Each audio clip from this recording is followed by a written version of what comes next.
Hello दोस्तों, मैं अश्विनी शर्मा आ गया हूँ डीएसएमएस की सीरीज का अगला लेक्चर लेकर के। जितने भी लोगों ने मेरे पिछले वीडियोस पर कमेंट्स किए, मुझे सुझाव दिए, बहुत अच्छा लगा।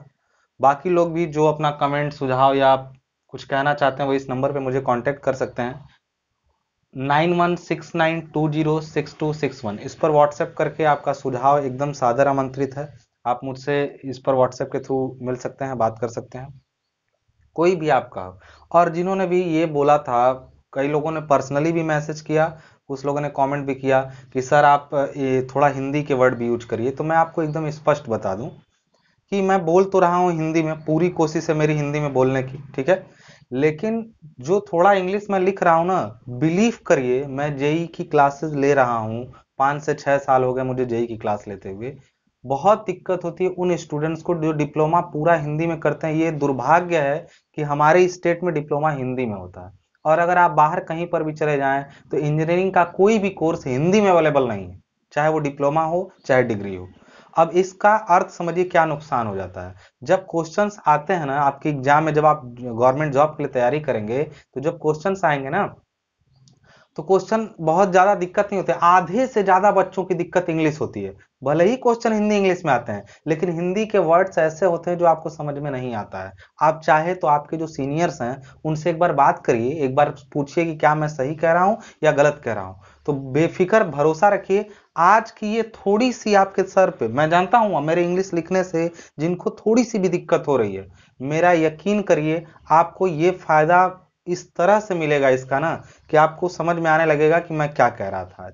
आप थोड़ा सा कोऑपरेट करिए। जब चीजें मैं हिंदी में बोलता भी हूं, लिखता हूं केवल इंग्लिश में, थोड़ा सा कोऑपरेट करिए। एक टाइम आएगा ना कि आपकी इंग्लिश आपको पता नहीं चलेगा। इंग्लिश देखो, मैं नहीं पढ़ा रहा हूं, मैं आपको टेक्निकल टर्म्स कम से कम क्लियर करा दूं। मैं बार बार अगर हिंदी के शब्दों का प्रयोग करूंगा ना, तो फिर बाद में इकट्ठे जब मिलेगा तो आप उसको बर्दाश्त नहीं कर पाएंगे।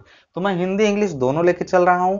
प्रयास और रहेगा बेहतर समझाने का। सुझाव आपने दिया, मुझे बहुत अच्छा लगा। जिन लोगों ने व्हाट्सएप पर मुझसे बोला कि सर हिंदी में, कोई दिक्कत नहीं है, लेकिन थोड़ा सा प्रयास करिए, मेरे अनुभव पर भरोसा रखिए।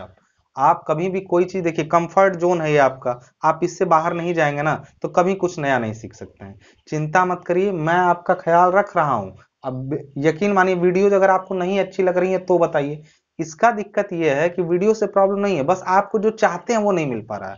तो जरूर नहीं कि जो आप चाहें वो आपके लिए सही हो। मैं आपको वो दे रहा हूं जो आपके लिए सही है, वो नहीं जो आपको एकदम से अच्छा लग जाए। चिंता मत करिए, भरोसा रखिए, आपको इसका फायदा बहुत जबरदस्त मिलने वाला है। मेरे साथ कोऑपरेट करिए, आपको पता चलेगा हमें, ठीक है। टॉपिक क्या है आज का डीएसएमएस में हम लोगों ने, एक एक टॉपिक मैंने लिख रखा है, जरा यहाँ पे सबसे पहले ध्यान दीजिए। एक क्वेश्चन आपके एग्जाम में आता है रिवेट वैल्यू समझाने के लिए। रिवेट वैल्यू या रिवेट मान क्या है पूछता है, 5 नंबर में क्वेश्चन कभी कभी आता है कि रिवेट मान क्या है समझाइए। देखिए, रिवेट मान का अर्थ होता है कोई भी एक रिवेट हो जिसका साइज, तो रिवेट का साइज कैसे होगा, उसके नॉमिनल डायमीटर से, नॉमिनल डायमीटर फाई से डिनोट करते हैं हम लोग। तो कोई भी किसी भी एक रिवेट की जो स्ट्रेंथ होती है ना, वही उसकी रिवेट वैल्यू होती है। जैसे 18 mm रिवेट की रिवेट वैल्यू फिक्स है, 20 mm रिवेट की रिवेट वैल्यू फिक्स है। अगर रिवेट की साइज पता हो तो रिवेट वैल्यू, यानी वो रिवेट अकेले कितना स्ट्रेंथ झेल सकता है, वही उसकी रिवेट वैल्यू होती है। रिवेट वैल्यू कैसे निकलेगी जरा ध्यान दीजिएगा। रिवेट वैल्यू निकालने के लिए आपको पता होना चाहिए क्या, रिवेट वैल्यू को डिनोट करते हैं हम लोग आरबी से, यानी रिवेट मान को आरबी से डिनोट करते हैं। वो उसके बारे में मैंने बता दी कि स्ट्रेंथ ऑफ अ रिवेट, किसी रिवेट की स्ट्रेंथ उसकी रिवेट वैल्यू कहलाती है, ठीक है। एक रिवेट में जब भी एक रिवेट लगाया जाता है कहीं पे, तो या तो वो सीयर में कट जाता है, या तो बियरिंग में उसका दबाव हो जाता है। मैंने पिछले लेक्चर में समझाया है बियरिंग सीयर क्या है, उसको जरूर देख लीजिएगा। इसके पीछे वाला लेक्चर बहुत ज्यादा इंपॉर्टेंट है भाई, उस पर ध्यान देके पड़ेगा, ठीक है।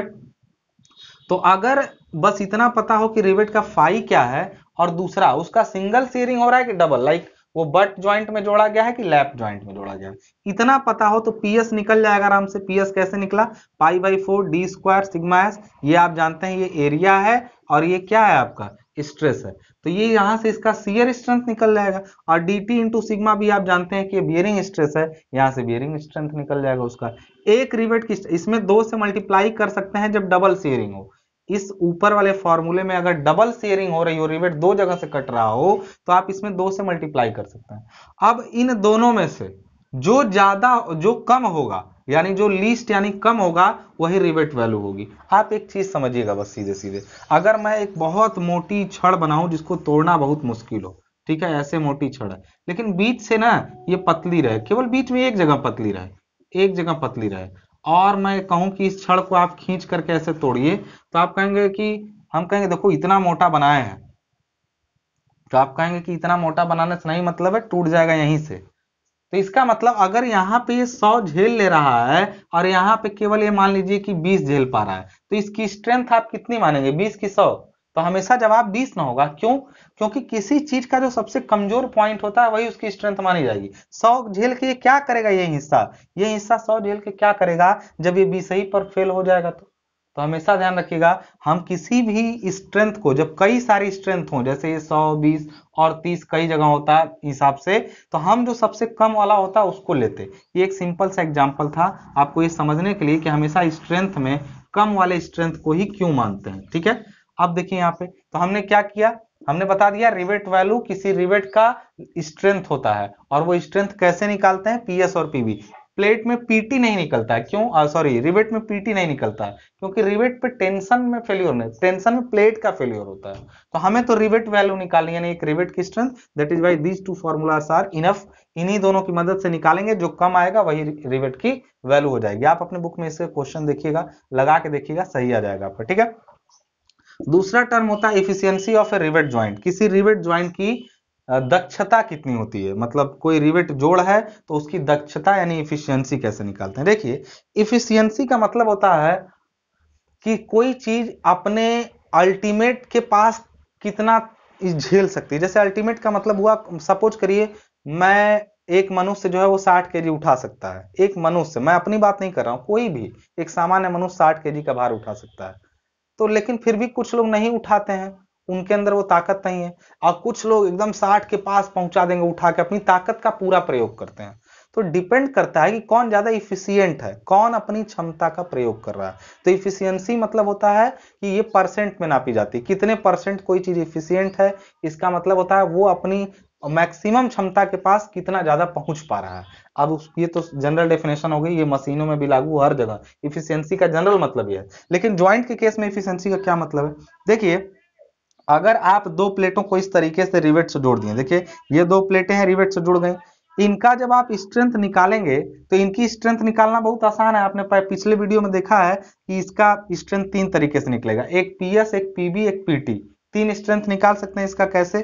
तो पीएस निकलेगा, आप सीयर में दोनों रिवेटों को काट देंगे, पीएस, दोनों रिवेटें दब जाएंगी, पीबी, या फिर प्लेट फट जाएगी। देखिए, जब भी प्लेटें कहीं भी जोड़ी गई हो और दो अलग अलग मोटाई की जोड़ी गई हो, एक का मोटाई कम एक का ज्यादा हो, एक की चौड़ाई कम एक की ज्यादा हो, तो हमेशा एक चीज का विशेष ध्यान रखें कि हमेशा पतली प्लेट को कंसीडर करें। फिर पतली प्लेट क्यों? क्योंकि पहले वही फटेगी, तो हम स्ट्रेंथ मोटी वाली का तो नहीं मानेंगे ना, सेम कॉन्सेप्ट। तो हमेशा थिकनेस, देखिए टी जो होता है, जो थिकनेस फॉर्मूले में लिया जाता है, वो थिकनेस ऑफ थिनर प्लेट है, मतलब पतली प्लेट की मोटाई है। समझ में आ रही बात? अब देखिए, अगर दो प्लेटें जोड़ी गई हैं तो स्ट्रेंथ, देखिए सपोज करिए कि इसमें कोई इन प्लेटों को क्यों जोड़ा गया होगा, इसलिए जोड़ा गया होगा कि इनको जब हम लोग खींच रहे थे इस तरीके से, तो इनकी अगर एक सिंगल प्लेट होती तो क्या नहीं, अगर कहीं पर प्लेट लगाना है जिस पर तनाव आ रहा है तो एक ही प्लेट पूरा लगा दे, बिल्कुल लगा देंगे। लेकिन कई बार लंबाई कम हो जाती है, या फिर किसी दूसरी जगह जाके उसको मोड़ना है, किसी दूसरी जगह पर ले जाके जोड़ के लगाना है। तो जब भी हम ऐसा करते हैं, तो अगर सपोज करिए वो प्लेट जो जुड़ी है आपस में जाकर के, वो पूरी की पूरी सॉलिड होती, उसमें जोड़ नहीं होते, तब उसकी स्ट्रेंथ कितनी होती, पूरी सॉलिड प्लेट की स्ट्रेंथ कितनी होती? तो आप कहते हैं जब इस पर कोई जोड़ नहीं होता, सपोज करिए यही प्लेट है, इसी पर दोनों तरफ से, इधर वाले हिस्से पर ध्यान दीजिए, इसी पर दोनों तरफ से फोर्स आ रहा है, एक इधर से इधर से, तब तो इसकी मजबूती ये इस कैसे चेक होती? तब तो इसका इस जगह पे फेलियर होता, कहीं पे देखिए ध्यान से, कटता तो क्या होता, तब इसकी स्ट्रेंथ जो होती वो होती इसकी ये चौड़ाई यानी बी इंटू इसकी मोटाई, इसी क्रॉस सेक्शन पे तो काम करता, T I into sigma T, ये इसकी स्ट्रेंथ होती ना। क्यों? क्योंकि जब इसमें जोड़ नहीं है तो आप उसका cross sectional area into stress, यही तो उस पर उसकी स्ट्रेंथ होगी। किसी चीज की स्ट्रेंथ क्या होती है, खींचेंगे cross sectional area into stress, वही उसकी स्ट्रेंथ होगी। तो नहीं जोड़ होता तब स्ट्रेंथ ये होती, लेकिन जोड़ की वजह से स्ट्रेंथ कौन होगी, पीबी, पीटी और पीएस में जो सबसे कम होगा वो स्ट्रेंथ हो जाएगी। तो देखिए जो दक्षता यानी इफिशियंसी होती है वो होती है स्ट्रेंथ ऑफ ज्वाइंट। मतलब सपोज ज्वाइंट की स्ट्रेंथ 50 है, लेकिन अगर ज्वाइंट नहीं रहता ना तो प्लेट की स्ट्रेंथ जो होती वो 100 होती। समझिए बात को। अगर ज्वाइंट का स्ट्रेंथ 50 आ रहा है, अगर सपोज ज्वाइंट गायब करते तो केवल ये रहता तो प्लेट की स्ट्रेंथ 100 आती। तो 50/100 गुणा 100% में करने के लिए आ जाएगा 50%। यानी यानी इफिशियंसी बराबर हो गया strength of joint divided by strength of solid plate. अब इसी को ईटा से दिखा दिया हमने यहाँ पे, list of PT, PB and PS. List मतलब इन दोनों तीनों में से जो कम हो, और divided by strength of solid plate multiplied by 100। तो कितना कोई इफिशियंट हुआ वो पता चल जाता है। देखिए किसी भी रिवेटेड ज्वाइंट की स्ट्रेंथ जो होती है वो मैं ज्यादा 60-70% तक आपको मिलती है। नॉर्मल कंडीशन में 60 से 70% तक इफिशियंसी मिल जाती है। यानी सॉलिड कंडीशन में जितना उसको होना चाहिए उसका 60 से 70% तक ही मिल पाता है यदि उसको जोड़ लगा दिया जाए।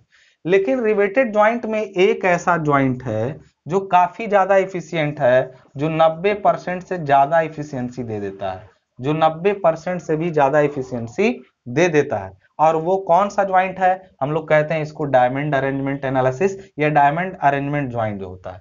जब रिवेटों को इस तरीके से जोड़ा जाए कि यहां पर पास में यहां 3 रिवेट, फिर 2, फिर 1, इनका देखिए अगर शेप बनाएंगे आप ना तो देखिए इनका डायमंड के क्रिस्टल स्ट्रक्चर की तरह इनका शेप बनता है। ठीक है, इनका अगर ऐसे शेप देखेंगे तो ये डायमंड की तरह बन रहा है, इस वजह से इसको डायमंड अरेंजमेंट कहते हैं, इनका तरीका लगाने का। ठीक है, ये दोनों चीजें अगर आपको समझ में आ गई हो कि ये अपने आप में इफिशियंसी अलग से, कोई भी स्ट्रेंथ निकालिए उसमें इफिशियंसी पूछ देता है। मैं पिछला न्यूमेरिकल जो लगाया हूं उसमें भी आप इफिशियंसी निकाल सकते हैं। ठीक है, और ये रिवेट वैल्यू आपको समझ में, ये दोनों अपने आप में क्वेश्चन है, 5-5 नंबर में आ जाते हैं कभी कभी। अब देखिए डायमंड अरेंजमेंट में क्या है, एक सिंपल है प्लेट इस तरीके से, देखिए बट ज्वाइंट में जोड़ा गया है, ये मेन प्लेटें हैं दोनों, उसके ऊपर कवर प्लेट लगा के इस तरीके से रिवेट, रिवेट 3 दिख रहे हैं, ये रिवेट ऐसे एक लाइन में 3 है, ये 2 है और ये 1 है, प्लान यहां पर दिखा दिया गया आपको। ठीक है, इसमें जब इसका स्ट्रेंथ निकालना होता है, अच्छा एक सिंपल प्लेट अगर हम लोग लेते हैं, जैसे देखिए सिंपल प्लेट कैसी होगी, सिंपल यही चीज अगर सिंपल जोड़ा गया होता तब क्या होता, देखिए जरा। सिंपली जोड़ाने का मतलब होता है कि एक प्लेट ऐसे है, ऐसे, दूसरी इसमें ऐसे आ गई,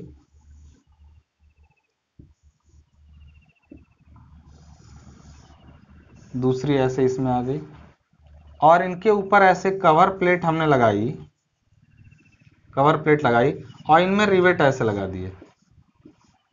सपोज करिए हमने भी 3 ही लाइन में लगाया, जैसे उसमें 3 लाइन है इसमें भी, बस इसमें अंतर है कि सारे रिवेट जो हैं वो किस तरीके से हैं, एक एक चेन लाइन की है, चेन रिवेटिंग की गई है।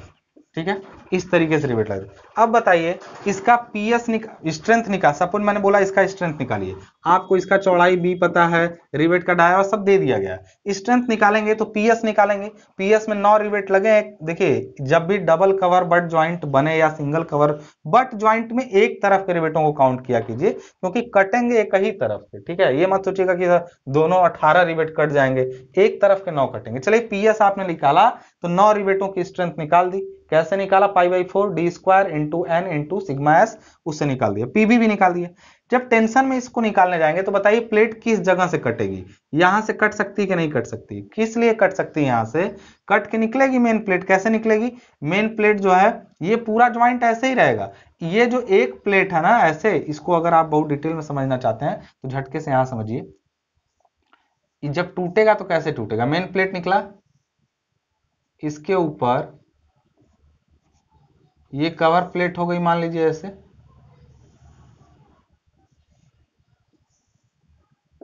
ये कवर प्लेट हो गई।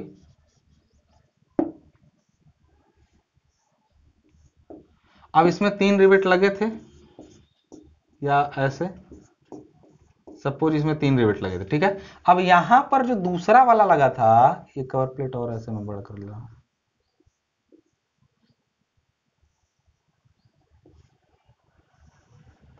ये इसमें से निकला। दूसरा वाला जो लगा था वो देखिए यहां पे एक रिवेट लगी, दूसरी रिवेट यहां से लगी, तीसरी रिवेट यहां पे लगी।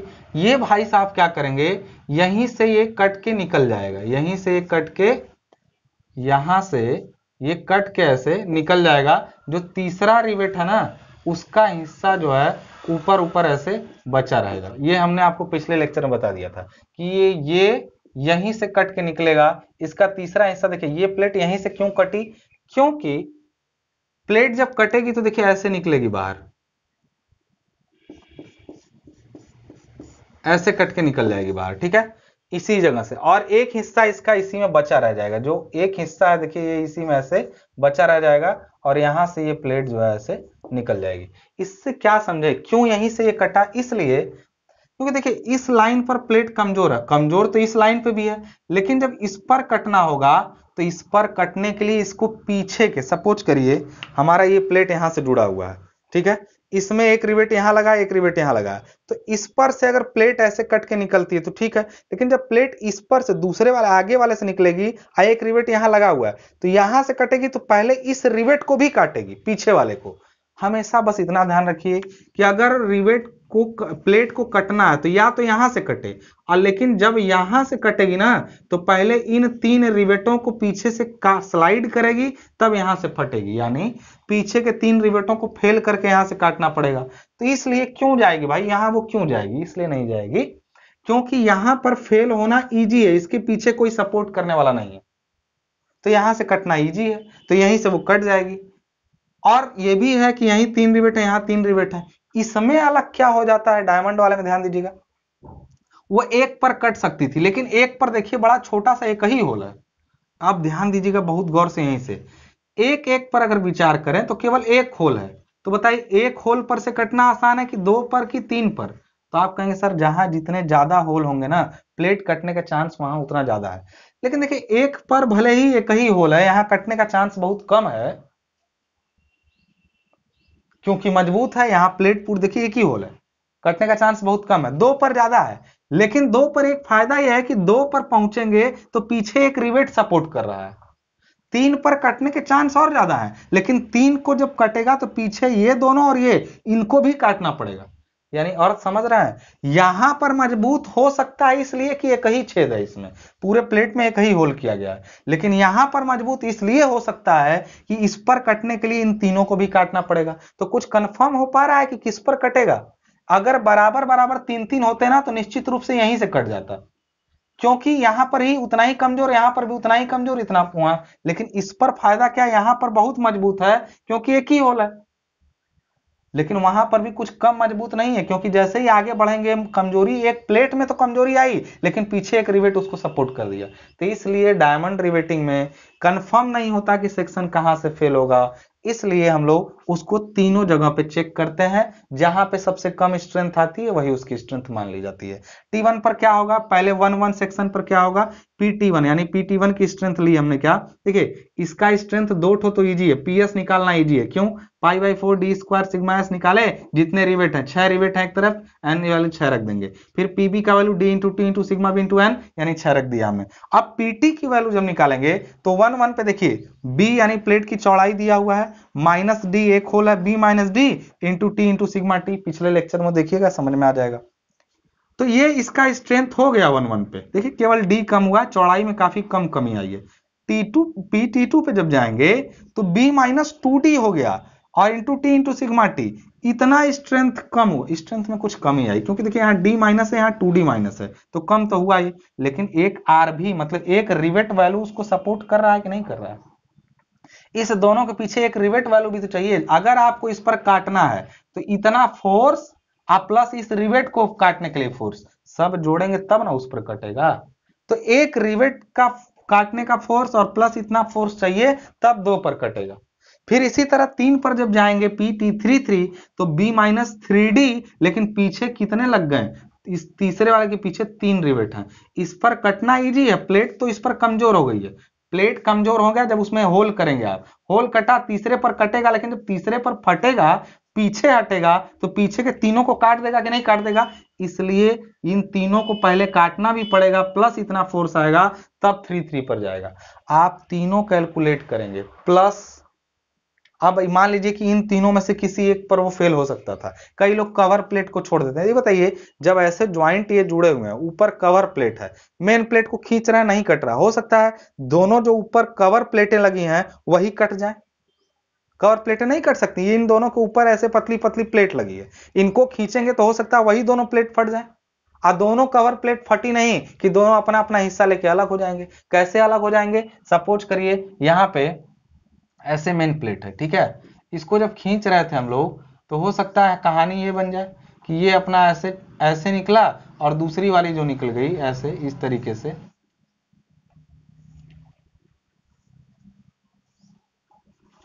ऐसे लेके अलग हो गए दोनों। देखिए ये अपना लेके इधर अलग हुआ, वो अपना लेके उधर अलग हुआ। हो गया कि नहीं हो गया? क्यों हुआ? क्योंकि ये कवर प्लेटें ही दोनों क्या हो गई, ऐसे टूट गई। तो कवर प्लेटों के भी फेल होने के चांस होते हैं, ठीक है। लेकिन कवर प्लेटें कहां से फेल होंगी? कवर प्लेटों, देखिए ये जो होल किए गए ना वो कवर प्लेटों में हुए हैं। तो देखिए तीनों में हुए हैं, ये कवर प्लेट देखिए ये तीनों में होल हुआ है ना, तो कवर प्लेट के फेल होने का चांस सबसे ज्यादा इस पर होगा। क्यों?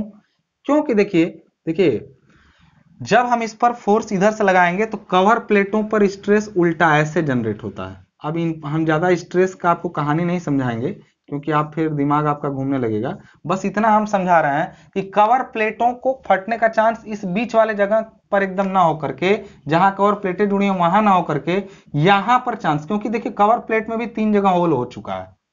तो हमेशा देखिए 3 जगह होल हुआ तो कवर प्लेटों के कटने के चांस 3-3 पे ज्यादा होते हैं।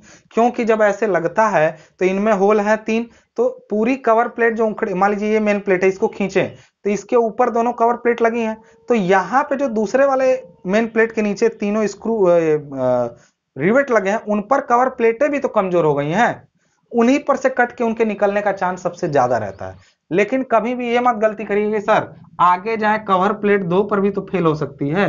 देखिए कई लोग ना 2 पर भी चेक कराते हैं कवर प्लेट को, 1 पर भी कवर प्लेट को चेक कराते हैं। कवर प्लेट को कभी 2 और 1 पर चेक नहीं किया जाएगा। क्यों? क्योंकि देखिए इस जगह पर कवर प्लेट का जब लेंगे तो आप B-3D करेंगे, यहां पर 2D और यहां पर D करेंगे, तो इधर आते समय कवर प्लेट मजबूती ही होती जाएगी। क्यों? क्योंकि जब इधर आगे बढ़ेंगे तो 3 की जगह 2 ही होल है, तो होल जितने कम प्लेट उतनी ज्यादा मजबूत। तो 2 नंबर पे अगर फेल होता है तो चांस ही नहीं, क्योंकि एक तो इधर स्ट्रेंथ उसकी बढ़ी है पहले से, दूसरा पीछे के 3 रिवेट भी सपोर्ट कर रहे हैं। उल्टा आता है, कवर प्लेट की स्ट्रेंथ ऐसे आ जाती है जबकि इसकी स्ट्रेंथ ऐसे गए 1 से 3 की तरफ ना, इसकी स्ट्रेंथ इधर से इधर 3 पर, फिर 2 पर आएंगे तो एक तो प्लेट भी मजबूत हुई और पीछे 3 रिवेट को भी काटना है। तो कुल मिला के रिजल्ट निकला जो कि मेन प्लेटों को पीटी को चेक करेंगे 1-1 पे, पीटी को चेक करेंगे 2-2 पे, पीटी3 को 3-3 पे। आप कवर प्लेट को यानी पीटी1 को, T1 मोटाई देखिए जब भी आपको डायमंड का देगा इस तरह से क्वेश्चन की लगाइए तो आपको उसकी चौड़ाई देगा, मेन प्लेट की मोटाई T, कवर प्लेट की मोटाई T1, रिवेट का डाया फाई और परमिसिबल स्ट्रेस, ये सारी चीजें दिया रहेगा आपको, तभी आप रिवेट का कैलकुलेशन करेंगे इस ज्वाइंट का एनालिसिस। फिर लास्ट में PT3 पे चेक करेंगे B-3D इंटू, एक कवर प्लेट नहीं है, T1 मोटाई की 2 कवर प्लेट है, 2T1 इंटू सिग्मा T। इन चारों में से सबका वैल्यू आप सबको जानते हैं, B चौड़ाई दिया है, फाई दिया है तो आप D 1.5 mm या 2 mm जोड़ के निकाल लेंगे, प्लेट की मोटाई T और T1 सब दिया हुआ है, सब निकालेंगे। इनमें से जो सबसे कम होगा वो माना जाएगा PT। PT will be least of these, PT इन सब में से जो सबसे कम होगा वो लिया जाएगा। अब पीएस आप निकाल चुके थे, पीबी निकाल चुके थे, पीटी आपने निकाल लिया। अब इन तीनों में जो सबसे शुरुआत की कहानी पीएस पीबी पीटी में से जो सबसे कम होगा वही डायमंड ज्वाइंट की स्ट्रेंथ होगी। अब अगर यही डायमंड ज्वाइंट की स्ट्रेंथ निकाल लेंगे तो फिर सॉलिड प्लेट से डिवाइड करके 100 से मल्टीप्लाई करके उसकी इफिशियंसी भी आप निकाल सकते हैं। आई होप लेक्चर आपको समझ में आया है। डायमंड रिवेटिंग में क्यों खास बात है, क्योंकि यहाँ रिवेटों की संख्या धीरे धीरे बढ़ती जाती है जो उसको बहुत ज्यादा मजबूती देती है। लगातार एक श्रेणी में लगाने से कमजोरी आ जाती है। एक कमजोर तरह का जोड़ है जबकि इसमें 9 रिवेट लगे हैं, और एक मजबूत रिवेट है जबकि इसमें 6 ही रिवेट लगे हैं। तो इसलिए डायमंड अरेंजमेंट जो होता है सबसे बेहतर अरेंजमेंट होता है। अगर आप लोग को मेरा एफर्ट सही लग रहा है तो प्लीज वीडियो को शेयर सब्सक्राइब करिए, ज्यादा से ज्यादा लोगों तक पहुंचे। अगर आप एक दिन के लिए इसको अपने फेसबुक पर पोस्ट कर दें या फिर शेयर कर दें अपने व्हाट्सएप ग्रुप में, तो मेरे लिए बहुत बेनिफिशियल होगा। एक छोटा सा आप लोग अब मेरे लिए ये हेल्प करिए कि इसको अपने टाइमलाइन पे या फिर व्हाट्सएप स्टेटस में पुट करिए, ताकि मुझे भी रिस्पांस मिलता रहे। जिन लोगों ने कमेंट किया उनका दिल से धन्यवाद। मैं अपने पहले कुछ सब्सक्राइबर का नाम जरूर लूंगा जब चैनल और ग्रो कर जाएगा। जब चैनल और ग्रो करेगा तो मेरे जो पहले सब्सक्राइबर हैं, जो मेरे कुछ दिनों तक के लिए मुझे सपोर्ट किए हैं चैनल को उभरते दौर में, उनका नाम जरूर हाईलाइट करूंगा। तब तक के लिए वीडियो को देखिए, शेयर, सब्सक्राइब। धन्यवाद। मिलते हैं नेक्स्ट लेक्चर में।